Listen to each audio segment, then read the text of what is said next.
Welcome back. I'm here with Championship correspondent Pascal Lemaire to talk about Middlesbrough versus Blackburn. Pascal, Middlesbrough unbeaten in 5 now going into this game. Yeah, they are, but they've had 2 draws in a row, which will disappoint Aitor Karanka a little bit. They've sort of fallen behind Derby at the top of the table. They're still only 3 points behind them, which is good. But 2 draws against Bournemouth in the previous game before the last one. It was an okay result. Playing at home against Bournemouth, they would have really wanted to win that against one of their promotion rivals. But 0-0 draw, and then last week against Wigan.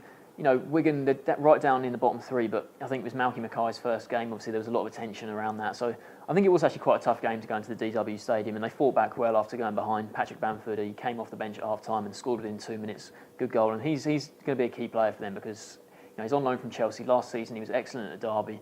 Middlesbrough, he's sort of been in and out of the team, but I think in this division, he's the sort of player, he's so classy on the ball. I think he can offer a lot going forward, and I think he's a key player for them, especially this week. Adam Clayton suspended as well, so that's a bit of a blow for them. And Blackburn, meanwhile, they're back up in the playoff places now. Yeah, they are. I think they're unbeaten in 8 games now. Last week, home to Leeds, they didn't play their best game at all, but they managed to come away with a 2-1 win against Leeds.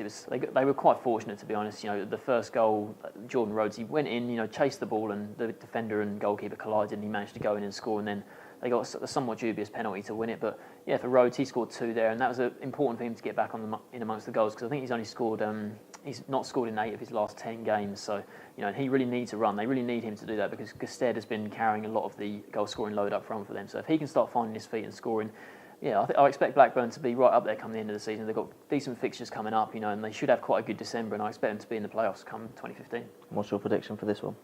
I think, this one, I think it's got a draw written all over it, to be honest. I think Blackburn, they're in good form, Borough in good form, but I think it'll be a draw, 1-1. Sportsmore going for a 1-1 draw.